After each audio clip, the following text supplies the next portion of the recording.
Hello guys, I'm Tithi and welcome back to my channel and welcome back to my new another video. তো কেমন আছো সবাই? আশা করি খুব ভালো আছো আর সুস্থ আছো। আমিও খুব ভালো আছি আর সুস্থ আছি। আরেকটা নতুন ভিডিওর সাথে আমি তোমাদের সামনে চলে এসেছি। আর দেখো আজ আমি সকাল থেকে ভিডিওটা স্টার্ট করেছি, কারণ সকালের আকাশটা পরিষ্কার হলেও আমি ফোনে দেখেছিলাম ওয়েদারে আজকে বৃষ্টি আসবে। আর যেই না বলা অমনি কাজ, আমি রেডি হয়েছি আর সাথে সাথে বৃষ্টি। যাই হোক, তখন আমি ভাগ্যিস টোটো পেয়ে গেছিলাম বাড়ির সামনে, তাই আমি চটপট করে উঠে পড়েছি। আর হ্যাঁ, তোমাদের সাথে তো শেয়ারই করা হয়নি যে আমি কোথায় যাচ্ছি। আশা করি তোমরা থাম্বনেল দেখে বুঝতেই পারছো যে আজ আমি কোথায় যেতে চলেছি। আজকে আমি যেতে চলেছি আমার দাদার মামা বাড়ি। যদিও আমারও মামা বাড়ি, কারণ ছোট থেকেই আমি নিজের মামা বাড়ির থেকেও দাদার মামা বাড়ি বেশি গিয়েছি। কিন্তু কয়েক বছর আগে থেকেই আমি যাওয়াটা বন্ধ করে দিয়েছিলাম, কারণ আমার পড়াশুনোর চাপ বেড়ে গেছিলো। আর সেভাবে দাদাও যায়নি তার মামা বাড়ি, তাই আমারও যাওয়া হয়ে ওঠেনি। দাদাও বাইরে পড়তে চলে যায় আর আমিও সেই জন্য আর যেতে পারিনি। না হলে ছোটোবেলা থেকে আমি জেঠিমার সাথে প্রায়ই মামা বাড়ি যেতাম। নিজের মামা বাড়ি অত মা বেশি যেত না, যার কারণে আমি নিজের মামা বাড়ি বেশি যেতে পারিনি, কিন্তু দাদার মামা বাড়ি আমি বেশ এসেছি। আর দেখো, গল্প করতে করতে আমি পৌঁছেও গেলাম। যদিও মাঝখানে এত বৃষ্টি পড়ছিল যে নদীর ভিউটা আমি তোমাদের দেখাতেই পারিনি। আর টোটোতে আসছিলাম ঠিকই, কিন্তু টোটোর পাশ দিয়ে এত ঝিঁট দিচ্ছিল বৃষ্টির, যার কারণে প্রায় ভিজেই গেছি বলতে পারো। জামা কাপড়ের অবস্থা তো ভিজেই গেছে, প্লাস মাথাটাও আমার ভিজেছে, কারণ আমি একদম সামনের দিকে বসেছিলাম, কারণ পেছনে আমার জেঠিমার সাথে আরও কয়েকজন যাত্রী বসেছিল। তো যার কারণে আমার আর জায়গা হয়ে ওঠেনি, আমি সোজা চলে গেছিলাম ড্রাইভারের পাশে। আর ড্রাইভারের পাশে সেরকমভাবে ঢাকা দেওয়ার মতো কিছু ছিলও না। তবুও ড্রাইভার কাকু খুব ভালো ছিল, যার কারণে আমাকে একটা তিরপল দিয়েছিল যাতে আমি নিজেকে গার্ড করতে পারি বৃষ্টি থেকে বাঁচার জন্য। যতটা পেরেছি নিজেকে গার্ড করেছি।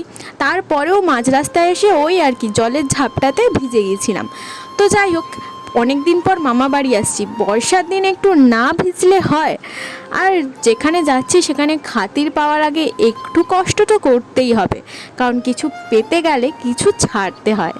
আর এতক্ষণে তোমরা নিশ্চয়ই লক্ষ্যও করেছো যে গ্রামটা কিন্তু বেশ সুন্দর। আর আমার মামা বাড়ি, মানে আমার মামা বাড়ি আর আমার দাদার মামা বাড়ি দুটোই কিন্তু একদম গ্রামে।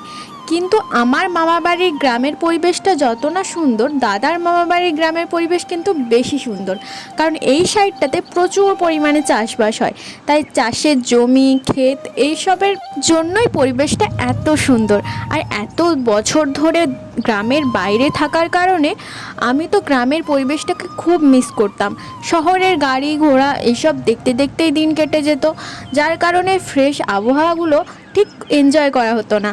কিন্তু আমার বাড়িটাও কিন্তু গ্রামে, যার কারণে গ্রাম জিনিসটা আমার খুব ভালো লাগে। আফটার অল গ্রামের মেয়ে কি না। দেখো, এবার কিন্তু পৌঁছেই গেলাম। আর হ্যাঁ, তোমাদেরকে তো জানানোই হয়নি যে আমি কোন পারপাসে এসেছি। আমি কিন্তু এসেছিলাম এখানে পুজোর জন্য, কারণ এখানে দেশ পুজোতে খুব বড়োভাবে দেশ পুজো হয়। কিন্তু যা বৃষ্টির হাল, আবহাওয়া দেখে মনে হয় না যে আর সেভাবে জাঁকজমকভাবে হবে কিছু।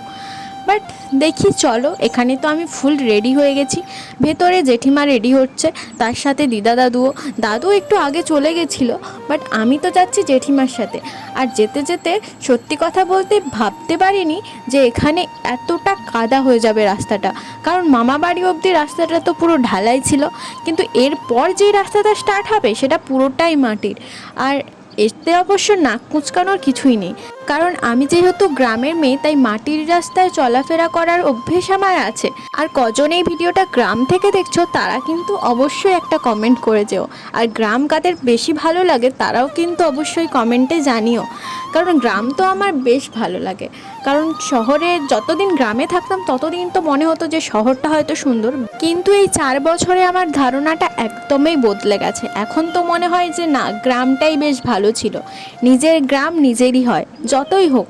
যারা শহরে থাকে তাদের কতটা ভালো লাগে আমি জানি না, তবে গ্রামে যারা বাস করে তাদের কাছে আমার মনে হয় গ্রামটাই সেরা। তো যাই হোক, দেখো এখানে পুরো মানে দুই দিকে মাঠে ভর্তি, সবুজ মাঠ, মানে পরিবেশটা একটা আলাদাই।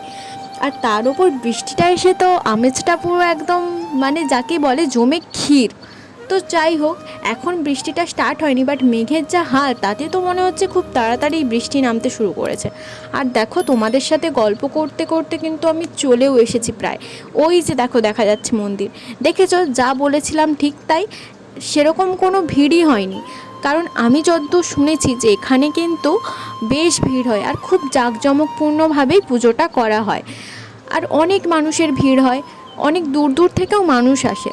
তো যার কারণে আমিও চলে এসেছিলাম।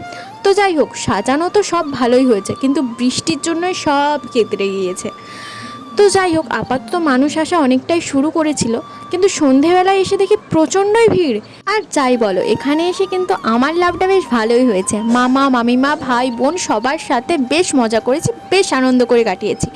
তো যাই হোক, আজকের মতো ভিডিওতে এতটাই। আশা করি তোমাদের অনেকটাই দেখাতে পেরেছি, যদিও বৃষ্টির জন্য খুব একটা ক্লিপ নিতে পারিনি। তো চলো, আজকের মতো টাটা, দেখা হচ্ছে নেক্সট কোনো ভিডিওতে।